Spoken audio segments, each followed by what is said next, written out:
एक दफ़ा की बात है, एक जंगल में दो दुकानदार रहते थे। एक का नाम टोनी चिड़िया और एक का नाम कालू कौआ। टोनी चिड़िया के पास सरसों के बीजों के पेड़ थे और वहीं उस कालू कौवे के पास काफ़ी सारे मीठे मीठे फलों के पेड़ थे। टोनी चिड़िया की दुकान पर फल लेने वाले ग्राहक आते थे और वहीं उस कालू कौवे की दुकान पर सरसों के बीज लेने वाले ग्राहक आते थे। इसीलिए टोनी चिड़िया उस कालू कौवे को रोज़ाना काफ़ी सारे सरसों के बीज दिया करती थी और उसके बदले में वो कालू कौवा टोनी चिड़िया को काफ़ी सारे फल भी दिया करता था। बस इसी तरह टोनी चिड़िया अपनी दुकान पर कालू कौवे के दिए हुए फल बेचा करती थी और वहीं वो कालू कौवा टोनी चिड़िया के दिए हुए सरसों के बीज बेचा करता था। बस इसी तरह उन दोनों की दुकान की बिक्री चल रही होती है। टोनी चिड़िया और कालू कौवे की आपस में काफ़ी ज़्यादा अच्छी दोस्ती भी थी। आ जाओ भाई आ जाओ, सरसों के बीज ले जाओ, मज़े मज़े के सरसों के बीज। आ जाओ जल्दी आ जाओ, मज़े मज़े के सरसों के बीज ले जाओ। आ जाओ जी आ जाओ, मीठे मीठे फल लेकर चले जाओ, कम दामों में अच्छे फल ले लो। आ जाओ भाई आ जाओ, जल्दी जल्दी मीठे मीठे फल लेने आ जाओ। बस इसी तरह वो दोनों दिन भर काफ़ी ज़्यादा कमाया करते थे और रात होने पर वो दोनों अपने अपने घोंसलों में चले जाते। अरे वाह रे वाह, दिन भर तो मेरी बिक्री बढ़ती ही जा रही है। उस टोनी चिड़िया के सरसों के बीज इतने मज़ेदार होते हैं कि सारे पक्षी मेरी तरफ पीछे ही चले आते हैं। फिर अगले दिन कालू कौआ टोनी चिड़िया के पास काफ़ी सारे फल लेकर आता है और टोनी चिड़िया से कहता है, ये लो टोनी चिड़िया, मैं तुम्हारे लिए अपने पेड़ से तोड़कर मीठे मीठे फल ले आया हूँ। चलो अब तुम भी मुझे अपने सरसों के बीज दे दो ताकि मैं जाकर अपनी दुकान खोल लूँ। कौवे भैया, आपकी बिक्री आजकल कैसी हो रही है? मेरी बिक्री तो आजकल दुगनी से भी दुगनी हो रही है। टोनी चिड़िया, बिक्री तो मेरी भी दुगनी से दुगनी हो रही है। तुम्हारे ये सरसों के बीज पक्षियों को इतने मज़े के लगते हैं कि वो बार बार मुझसे ये सरसों के बीज लेने आते हैं। बस कौवे भैया, मैं तो यही चाहती हूँ कि हम दोनों की बिक्री ऐसे ही चलती रहे, दोनों हमेशा इतने ही खुश रहें। फिर कालू कौवा कुछ सरसों के बीज लेकर अपनी दुकान की तरफ चला जाता है। फिर कालू कौवा अपनी दुकान लगा लेता है और थोड़ी देर में कालू कौवे के पास एक कबूतर आता है। अरे कौवे भैया, अपने सरसों के बीज तो खिलाओ, अगर अच्छे लगे तो अपने बीवी बच्चों के लिए भी घर ले जाऊंगा। कबूतर भैया, आपको ये बीज बहुत ही ज़्यादा मज़ेदार लगेंगे। मैं आपको बीज देता हूँ, आप खाकर बताना कि ये बीज कैसे हैं। हाँ कौवे भैया, जरा बीज तो खिलाओ, फिर ही बताऊंगा ना कि तुम्हारे बीज कैसे हैं। कबूतर भैया, आपको ये बीज बहुत ही ज़्यादा मज़ेदार लगेंगे। मैं आपको बीज देता हूँ, आप खाकर बताना कि ये बीज कैसे हैं। फिर कबूतर थोड़े थोड़े से सरसों के बीज खाने लगता है और थोड़े से बीज खाने के बाद उस कालू कौवे को कहता है, वाह भाई वाह कौवे भैया, ये बीज खाकर तो मज़ा ही आ गया। गजब के बीज हैं ये तुम्हारे। एक काम करो, 1 किलो ज़रा मुझे दे दो। 1 किलो कबूतर भैया? हाँ, अभी 1 किलो सरसों के बीज दे देता हूँ। वहीं दूसरी तरफ टोनी चिड़िया की भी बिक्री काफ़ी ज़्यादा अच्छी हो रही होती है। टोनी चिड़िया के पास कोमल चिड़िया आती है। अरे चिड़िया बहन, जरा मुझे 2 सेब और 2 अमरूद तो देना। मुझे और मेरे पति को आपके फल बहुत ही ज़्यादा मज़े के लगते हैं। पूरे जंगल में आप जैसे फल कोई नहीं बेचता। हाँ कोमल चिड़िया, ये बात एकदम ठीक है। मेरे जैसे फल इस पूरे जंगल में कोई नहीं बेचता है। इसी तरह उन दोनों का धंधा काफ़ी ज़्यादा अच्छा चल रहा होता है।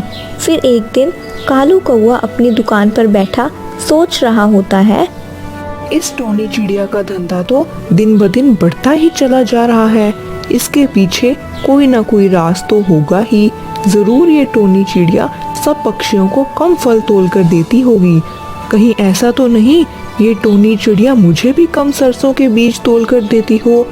वो टोनी चिड़िया मुझे रोजाना 1 किलो सरसों के बीज देती थी और मैं रोजाना टोनी चिड़िया को 1 किलो फल भी देता था। मैं जरा ये सरसों के बीज चेक कर लेता हूँ, मुझे पता चल जाएगा कि कहीं उस टोनी चिड़िया ने मुझे कम सरसों के बीज तो तोल कर नहीं दी।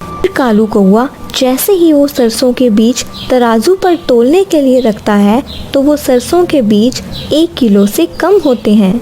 अरे ये क्या, मेरा शक तो एकदम ठीक निकला। इस टोनी चिड़िया ने मुझे सरसों के बीज 1 किलो से कम दिए हैं और रोजाना मुझसे 1 किलो फल ले जाया करती थी। इसका मतलब वो टोनी चिड़िया कितने दिनों से मुझे कम सरसों के बीज दे रही थी, तभी तो उसका धंधा दिन ब दिन बढ़ता चला जा रहा था। अब मुझे इस टोनी चिड़िया को सबक सिखाना ही होगा। मैं जंगल के महाराज के पास जाता हूँ और उनको जाकर सारी समस्या बताता हूँ। वो ज़रूर उस टोनी चिड़िया को सबक सिखा देंगे। फिर वो कालू कौवा अपनी समस्या लेकर जंगल के महाराज के पास चला जाता है। जंगल के महाराज कालू कौवे को देखकर कहते हैं, अरे क्या हुआ कालू कौवे, बताओ बताओ क्या समस्या है तुम्हारी। अरे महाराज, मैं यहाँ पर किसी की शिकायत लेकर आया हूँ। उसने मेरे साथ बहुत गलत किया है, इसीलिए मैं चाहता हूँ कि आप उसको सख्त से सख्त दंड दो। अच्छा बताओ कौन है वो, मैं उसको सख्त से सख्त दंड दे दूंगा। महाराज, मैं टोनी चिड़िया से रोजाना 1 किलो सरसों के बीज लिया करता था और उसके बदले में टोनी चिड़िया को रोजाना 1 किलो फल दिया करता था। लेकिन महाराज, जब आज मैंने उस टोनी चिड़िया के दिए हुए सरसों के बीज अपने तराजू पर तोले तो वो 1 किलो से कम थे। अब आप ही बताओ महाराज, वो टोनी चिड़िया रोजाना मुझे 1 किलो से कम सरसों के बीज दे रही थी और मुझसे 1 किलो फल ले जा रही थी। अच्छा, उस टोनी चिड़िया ने तुम्हारे साथ इतना गलत किया, मैं उस टोनी चिड़िया को माफ नहीं करूँगा। वजीर जाओ और उस टोनी चिड़िया को मेरे पास लेकर आओ। फिर टोनी चिड़िया को तोते महाराज के पास लेकर आया जाता है और टोनी चिड़िया को देखकर तोते महाराज कहते हैं, टोनी चिड़िया, तुम्हारे खिलाफ एक शिकायत आई है। तुम इस कालू कौवे के साथ गलत कर रही थी, जिसकी वजह से मैं तुम्हें बहुत सख्त दंड दूंगा। ये कालू कौवा रोजाना तुमसे 1 किलो सरसों के बीज लेता था और इसके बदले में वो तुम्हें 1 किलो फल दिया करता था। इस कालू कौवे का ये कहना है कि इस कालू कौवे ने जब आज तुम्हारे दिए हुए सरसों के बीज अपने तराजू पर तोले तो वो सरसों के बीज 1 किलो से कम थे। अरे तोते महाराज, मैं किसी को भी कम फल तोलकर नहीं देती हूँ, बल्कि कौवे भैया जो रोजाना मुझे फल दिया करते थे, मैं उन्हें तराजू के एक तरफ रखती थी और तराजू के दूसरी तरफ मैं अपने सरसों के बीज रखती थी। बस इसी तरह मैं सरसों के बीज तोलकर कौवे भैया को दिया करती थी। इसका मतलब तो आप महाराज समझ ही रहे होंगे। तो इसका मतलब तो कौवे भैया ही मुझे कम फल दे रहे थे, तभी तो कौवे भैया के पास भी कम सरसों के बीज जा रहे थे। तो महाराज, इसमें मेरी क्या गलती है? अरे चिड़िया, इसमें तुम्हारी कोई भी गलती नहीं है, सारी गलती तो इस कालू कौवे की है। ए कालू कौवे, तुम इस टोनी चिड़िया को कम फल तोल कर दे रहे थे, तभी तो तुम्हारे पास भी कम सरसों के बीज आ रहे थे। बुलबुल वजीर, एक काम करो, इस कालू कौवे को जाकर कारावास के पीछे डाल दो। इस कालू कौवे ने तोल में कमी पेशी की है, अब इसकी यही सजा है कि ये कारावास के पीछे ही रहेगा। फिर कालू कौवे को कारावास में बंद कर दिया जाता है और वहीं वो टोनी चिड़िया की बिक्री काफ़ी ज़्यादा अच्छी हो रही होती है। इस कहानी से हमें ये सीख मिलती है कि हम जो खड्डा किसी दूसरे के लिए खोदते हैं, हम उसमें खुद ही गिर जाते हैं। इसीलिए हमें कभी भी बिना सोचे समझे किसी पर भी इल्ज़ाम नहीं लगाना चाहिए। एक जंगल काफ़ी हरा भरा था। उस जंगल में काफ़ी सारे पक्षी भी रहा करते थे, लेकिन उस जंगल में सारे पक्षी एक दूसरे से लड़ा करते थे और उस जंगल में कोई भी पक्षी एक दूसरे को अच्छे से नहीं बुलाता था। उस जंगल में एक टोनी चिड़िया भी रहती थी। टोनी चिड़िया बहुत ही ज़्यादा समझदार थी। टोनी चिड़िया किसी भी पक्षी से नहीं लड़ती थी और वो सारे पक्षियों को समझाती थी कि लड़ना बहुत ही ज़्यादा बुरी बात होती है। लेकिन वे पक्षी उस टोनी चिड़िया की बात ना मानते और हमेशा एक दूसरे से झगड़ा करते रहते थे। उसी जंगल में एक कालू कौवा भी रहता था। कालू कौवा बहुत ही ज़्यादा सियाना था। वो हमेशा हर पक्षी को लड़वाता ही रहता था। अरे आज तो मजा ही नहीं आ रहा। चलो जाकर किसी पक्षी को लड़वाता हूँ। मुझे हर पक्षी को लड़वाने में बहुत ही ज्यादा मजा आता है। फिर कौवा वहाँ से चला जाता है।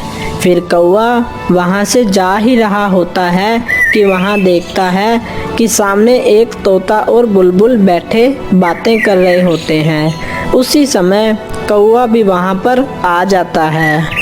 अरे अरे तुम लोग मेरी बात सुनो।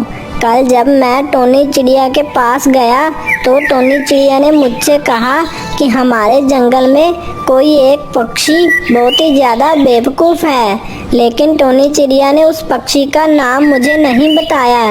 मुझे तो लगता है टोनी चिड़िया तुम दोनों में से किसी एक की बात कर रही थी। अरे कौवे भाई, मैं तो बेवकूफ़ हूँ ही नहीं। क्या पता वो चिड़िया इस बुलबुल के बारे में बात कर रही हो। ये बुलबुल ही ज़्यादा बेवकूफ़ है।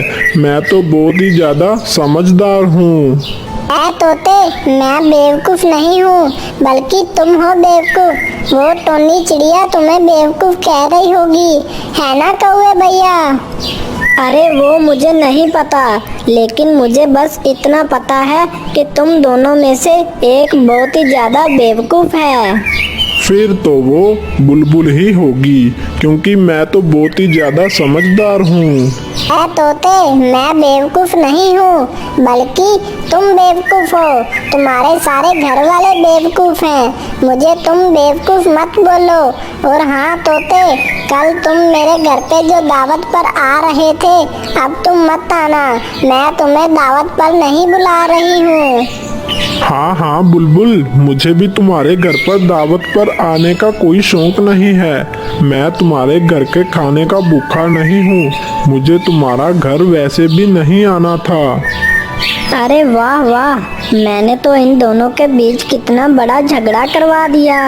अरे वाह, मुझे कितना ज़्यादा मज़ा आ रहा है। कालू कौवा मन ही मन बहुत ज़्यादा खुश हो रहा होता है और तोता और बुलबुल बहुत ही ज़्यादा लड़ने लगते हैं। अब तो पूरे जंगल में बहुत ही ज़्यादा झगड़ा फसाद हो चुका था। पूरे जंगल में पक्षी एक दूसरे से लड़ ही रहे थे।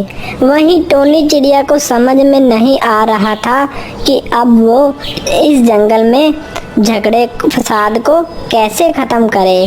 वो बहुत ही ज़्यादा चिंतित भी होती है। अरे ये सारे पक्षी कितना ज्यादा लड़ते हैं। मुझे तो समझ में नहीं आ रहा कि इनको लड़ने में क्या मजा आता है। मुझे कुछ तो करना होगा, वरना ये सारे पक्षी इसी तरह लड़ते ही रहेंगे।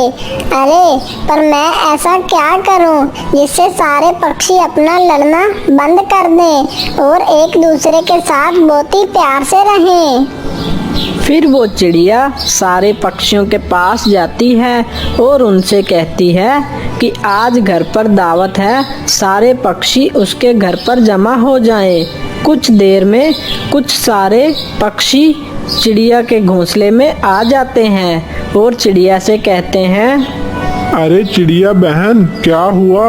आज तुमने हमें क्यों बुलाया है अपने घर पर? तोते, तुम अपना मुंह बंद रखो। चिड़िया बहन ने हमें इसलिए बुलाया है कि वो हमें कोई बात बताना चाहती है और तुम बीच में अपनी बकवास शुरू कर रहे हो। अरे बुलबुल, तुम अपना मुंह बंद रखो। तुम्हें मुझे मुफ्त में सीख देने की कोई ज़रूरत नहीं है। तुम अपने काम से काम रखो। अरे अरे, मैंने तुम लोगों को यहाँ पर झगड़ा करने के लिए नहीं बुलाया है। तुम सारे चुप रहो।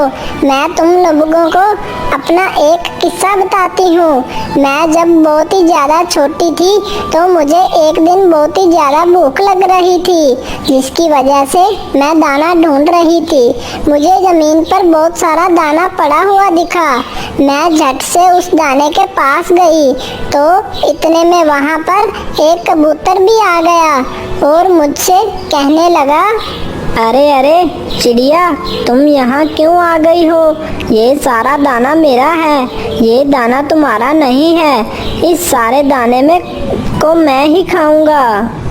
अरे नहीं नहीं, मैं यहाँ पहले आई हूँ, इसलिए ये सारा दाना मेरा है। मुझे वैसे भी बहुत भूख लग रही है। आप कबूतर भैया यहाँ से चले जाओ, ये सारा दाना मैं खाऊंगी। अरे नहीं, मैंने तुमसे बोल दिया ना कि ये सारा दाना मेरा है, इसलिए ये दाना मैं खाऊंगा। फिर हम दोनों लड़ ही रहे थे कि वहाँ पर एक कौवा आ गया और कौवे ने हमसे कहा, अरे अरे, तुम लोग क्यों लड़ रहे हो? जरा मुझे भी तो बताओ कि आखिर बात क्या है। अरे कौवे भैया, देखिए ना, मैं यहाँ पर दाना ढूंढने के लिए आई और मुझे सबसे पहले ये दाना पड़ा हुआ दिखा। तो इतने में यहाँ पर ये कबूतर भैया भी आ गए और वे कह रहे हैं कि ये सारा दाना वो अकेले खाएंगे, इसमें से मुझे एक भी दाना नहीं देंगे। अरे चिड़िया बहन, मैं एक काम करता हूँ, मैं तुम दोनों को आधा आधा दाना बांट कर दे देता हूँ। फिर वो कौवा वहाँ पर एक तराजू लेकर आया और उस तराजू पे आधा आधा दाना तोल रहा था। अरे इस तरफ दाना थोड़ा ज्यादा है, चलो इधर से थोड़ा दाना खा लेता हूँ ताकि यहाँ से दाना कम हो जाए। फिर क्या, उस कौवे ने यहाँ से थोड़ा सा दाना खा लिया और फिर वहाँ से ज्यादा दाना हो गया। ये देख के कौवे ने दोबारा बोला, अरे ये क्या, अब वहाँ से दाना ज्यादा हो गया है, चलो मैं वहाँ से थोड़ा दाना खा लेता हूँ ताकि उधर से कम हो जाए। अरे फिर क्या था, वो कौवा वहाँ पर गया और वहाँ से दाना खा लिया। फिर क्या, इधर से दाना कम हो गया। फिर वो कौवा इसी तरह सारा दाना खा गया। अरे अरे कौवे भैया, आपने तो सारा दाना खा लिया, हमारे लिए तो आपने एक भी दाना नहीं बचाया है। अरे मैं तो तुम दोनों के लिए आधा आधा दाना बांट रहा था, लेकिन ये दाना तो आधा हो ही नहीं रहा था, इसी वजह से मैंने सारा दाना खा लिया। फिर वो कौवा वहाँ से दाना खाकर चला गया। देखा दोस्तों, उस कौवे ने हमारी लड़ाई का फायदा उठाया और उसने हमारा सारा दाना भी खा लिया। देखा दोस्तों, लड़ाई से हमें कुछ भी नहीं मिलता है, बल्कि लड़ाई से तो तीसरा हमारा फायदा उठाता है और हम हमेशा नुकसान में ही रहते हैं। इसलिए हमें हमेशा लड़ाई नहीं करनी चाहिए, बल्कि हमें हमेशा एक दूसरे के साथ प्यार और मोहब्बत से रहना चाहिए। हाँ चिड़िया बहन, आपने अच्छा समझा दिया। अब से हम कभी भी नहीं लड़ेंगे और आपस में एक दूसरे के साथ बहुत ही प्यार से रहेंगे। इस तरह वो चिड़िया अपनी समझदारी से वो सारे पक्षियों को लड़ाई झगड़े से बचा लेती है और वो सारे पक्षी एक दूसरे के साथ बहुत ही प्यार से रहने लगते हैं। इस कहानी से हमें ये सीख मिलती है कि हम जब भी लड़ते हैं तो इसका तीसरा कोई आके फायदा उठा लेता है और हम हमेशा नुकसान में ही रहते हैं। एक बड़ा ही खूबसूरत जंगल था।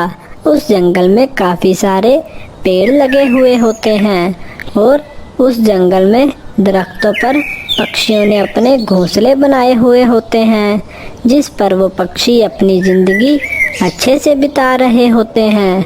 और सारे पक्षी बहुत ही ज़्यादा खुश थे क्योंकि उस जंगल में बहुत ही सुकून था, क्योंकि उस जंगल में ना तो कोई उनको तंग करता और ना ही कोई शिकारी उस जंगल में शिकार करने आता था। पक्षी बहुत ही खुशी से अपनी जिंदगी बिता रहे थे। अरे दोस्तों, ये जंगल कितना ही सुंदर है और इस जंगल में कितना सुकून है। और तो और इस जंगल में शिकारी भी नहीं आते। हाँ चिड़िया बहन, ये जंगल बहुत ही ज्यादा अच्छा है। और तो और हमें इस जंगल में दाना ढूंढने में भी ज्यादा दिक्कत नहीं आती, क्योंकि इस जंगल में ऐसे ही दाना मिल जाता है।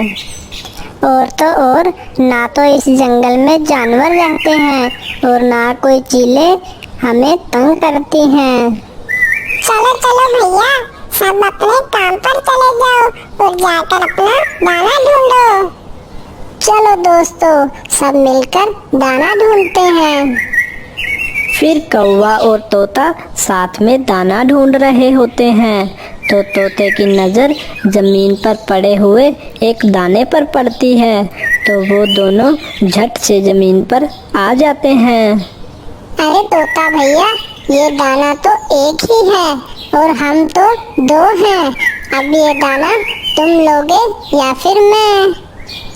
आप ये दाना ले लो, मैं कोई दूसरा दाना ढूंढ लूंगा।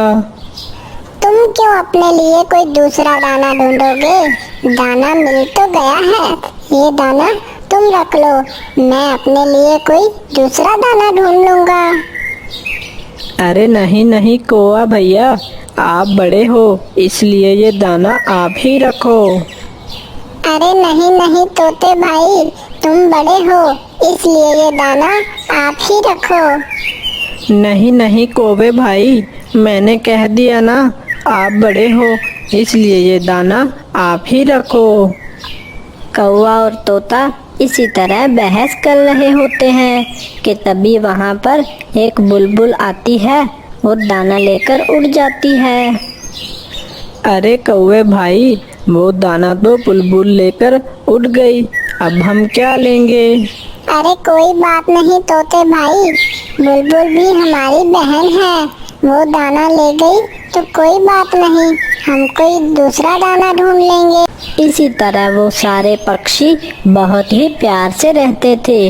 रात होने पर उस जंगल में कुछ दरख्त आपस में बात करने लगते थे। अरे दरख्त भैया, ये जंगल कितना सुंदर है, इस जंगल में हमें कोई भी तंग नहीं करता। हाँ, तुम बिल्कुल ठीक कह रहे हो, ये जंगल बहुत ही अच्छा है। और तो और शिकारी भी इस जंगल में हमें काटने के लिए नहीं आते। अच्छा दरख्त भैया, ये सब छोड़ो, ये बताओ आजकल क्या चल रहा है? अरे क्या होगा भाई, वही रोज की तरह सुबह हो जाती है और सुबह सुबह वो सूरज भी हमारे सर पर बैठा हुआ होता है और दिन भर हमें जलाता रहता है और रात को जाकर हमें इस चांद की ठंडक मिलती है, जिससे हमें सुकून मिलता है। हाँ भाई, और तो और ये पक्षी हमारे ऊपर फोकट में अपना घोंसला बनाकर रहते हैं। हाँ भैया, बिल्कुल ठीक कहा तुमने, ये पक्षी सारा दिन बैठकर हमारे ऊपर चिक चिक करते हैं और हमारे ऊपर गंदगी भी करते हैं और तो और हमें नहलाते भी नहीं हैं। और तो और सालों बाद जाके कहीं बारिश होती है, फिर जाकर कहीं हम नहा लेते हैं, वरना पूरा साल ये पक्षी हमें गंदा ही करते हैं और नहलाते भी नहीं। हाँ, ये पक्षी फोकट में हमारा फ़ायदा उठाते हैं और हमें कोई भी फ़ायदा नहीं देते। तो ठीक है भाई, आज से मैंने फैसला कर लिया है, आज से मैं किसी को भी अपने ऊपर बैठने नहीं दूंगा और जो मेरे ऊपर अपना घोंसला रखे हुए हैं उन सबको भी उतार कर नीचे फेंक दूंगा।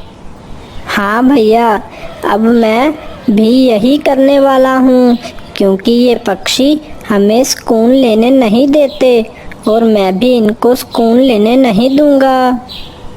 और फिर दरख्त बहुत ही गुस्से में आ जाते हैं और साथ लगे बाकी दरख्तों को कहते हैं, भाइयों कान खोलकर सुन लो, आज के बाद कोई भी दरख्त अपने ऊपर पक्षियों को बैठने नहीं देगा। और अगर जो कोई भी पक्षी तुम्हारे ऊपर घोंसला बनाए तो उसका घोंसला उठाकर फेंक देना। ये पक्षी साल भर हमें गंदा करते हैं और हमें नहलाते भी नहीं हैं। अब इनको पता चलेगा कि हम क्या चीज़ हैं। हाँ भैया, आप बिल्कुल ठीक कह रहे हो। आज के बाद मैं भी किसी पक्षी को अपने ऊपर बैठने नहीं दूंगा और जो भी बैठेगा उसको उठाकर फेंक दूंगा। तो चलो भाइयों, हमारे ऊपर जो इतने सारे घोंसले रखे हुए हैं उन सबको गिरा देते हैं। फिर वो सारे दरख्त बहुत ही जोर जोर से हिलने लगते हैं। उन दरख्तों के हिलने की वजह से उन पर जो सारे पक्षी सो रहे होते हैं वो आकर गिर जाते हैं। फिर सुबह हो जाती है। जब सारे पक्षी अपने आप को ज़मीन पर देखते हैं तो कहते हैं, अरे ये क्या, हम जमीन पर कैसे आ गए? हम तो दरख्त के ऊपर सोए हुए थे और हमें जमीन पर किसने फेंका? और ये देखो, हमारे तो घोंसले भी जमीन पर गिरे हुए हैं। हाँ चिड़िया बहन, हमें तो खुद पता नहीं चला कि हम कब आके जमीन पर गिर गए। अरे बाप रे बाप, मेरे तो अंडे भी टूट गए। अरे किसने इतनी हिम्मत की जिसने हमें जमीन पर गिरा दिया? वो सामने तो आए, मैं उसकी चटनी बना दूंगा। ले बना मेरी चटनी, मैंने फेंका है तेरे को ज़मीन पर। आज से तुम सब हमारे ऊपर नहीं बैठोगे और सारे ज़मीन पर ही रहोगे। आज से तुम लोगों की यही सज़ा है। क्यों दरख्त भैया, आप हमारे साथ ऐसा क्यों कर रहे हो? हाँ दरख्त भैया, भला आप हमारे साथ ऐसा क्यों कर रहे हो? आज से तुम लोगों की यही सज़ा है कि अपने सारे घोंसले ज़मीन पर बनाओ और ज़मीन पर ही रहना शुरू कर दो। अरे दरख्त भैया, आप हमारे साथ ऐसा मत करो।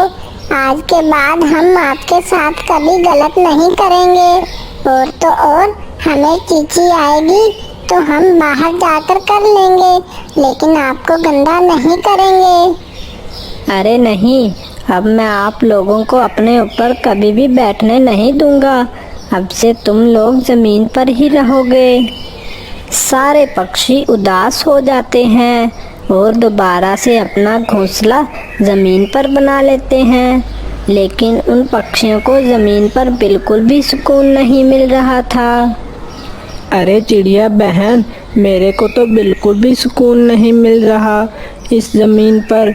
मुझे दरख्त पर ही रहना है। हाँ चिड़िया बहन, मुझे भी जमीन पर बिल्कुल सुकून नहीं मिल रहा। मुझे भी दरख्त पर घोंसला बनाकर रहना है। मैं क्या कर सकती हूँ? मेरे हाथ में कुछ भी नहीं है। वो दरख्त तो मानने के लिए बिल्कुल भी तैयार नहीं है। हमने उनको गंदा किया है, इसी वजह से वो हमसे बहुत ही गुस्सा है। मुझे लगता है अब वो हमें अपने ऊपर कभी भी बैठने नहीं देंगे। अरे ऐसे मत कहो चिड़िया बहन, मैं इस ज़मीन पर ज़्यादा देर तक नहीं रह सकता। कुछ दिन ऐसे ही बीत जाते हैं। वो सारे पक्षी ज़मीन पर ही रहने लगते हैं। एक दिन तोता चिड़िया के पास आता है और कहता है, अरे चिड़िया बहन, गजब हो गया। मैंने अभी अभी जंगल में बहुत सारे शिकारियों को देखा। वो शिकारी बहुत सारे दरख्त को काट रहे हैं। अरे तोते, ये क्या कह रहे हो? वो शिकारी हमारे जंगल में कैसे आ गए? अरे वो तो हमें भी काट देंगे। अरे मुझे बचाओ कोई। आप बिल्कुल भी फिक्र मत करो भैया, हम आपके साथ हैं। हम आपको कभी भी काटने नहीं देंगे। आपने हमें कितने सालों से अपने ऊपर रहने दिया, हम आपका एहसान जरूर उतारेंगे। चलो भैया, हम सारे पक्षी जाकर उन सब शिकारियों को रोकते हैं। जहाँ पर उस तोते ने उन शिकारियों को कहा था वहाँ पर सारे पक्षी जमा हो जाते हैं। अरे तोते भाई, आपने कहा था कि यहीं पर है वो शिकारी, लेकिन यहाँ पर तो कोई शिकारी दिखाई नहीं दे रहा। हाँ चिड़िया बहन, मैं आपको सच सच बताता हूँ कि आखिर बात क्या है। चिड़िया बहन, मैंने आप लोगों से झूठ बोला था, जंगल में कोई भी शिकारी नहीं आए हैं। ये बात तो मैंने उन दरख्तों के दिल में जगह बनाने के लिए बोली थी। अरे पर भाई, इस बात से उन दरख्तों के दिल में कैसे जगह बनेगी? अरे चिड़िया बहन, अब हम उन दरख्तों के पास जाएंगे और उनसे कहेंगे कि हमने सारे शिकारियों को भगा दिया है। ऐसे उन दरख्तों के दिल में हमारे लिए जगह बनेगी, और तो और वो दरख्त हमें अपने ऊपर रहने के लिए जगह भी दे देंगे। अरे वाह तोते भाई, ये तो आपने बहुत ही अच्छा सोचा है।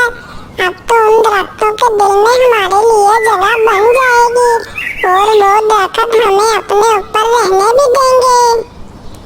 फिर वो सारे पक्षी उन दरख्तों के पास आ जाते हैं और कहते हैं, अरे क्या हुआ चिड़िया बहन, वो सारे शिकारी यहाँ से गए या नहीं?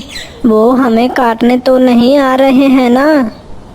अरे दरख्त भैया, हमारे होते हुए आपको भला कोई खतरा हो सकता है। हमने उन शिकारियों को मार मार कर भगा दिया और वो शिकारी कभी भी जंगल में नहीं आएंगे। मैं तुम लोगों से माफ़ी मांगता हूँ, क्योंकि मैंने तुम लोगों के साथ बहुत गलत किया। अरे नहीं दरख्त भैया, आप हमें अपने ऊपर रहने के लिए जगह दे रहे हो, यही हमारे लिए बहुत है। आखिर तोते की दिमाग की वजह से वो सारे पक्षी अपने घोंसले दरख्त पर बना लेते हैं और अपनी ज़िंदगी खुशी खुशी गुजारने लगते हैं। अगर आपको हमारी स्टोरी अच्छी लगी तो चैनल को सब्सक्राइब करना मत भूलिएगा।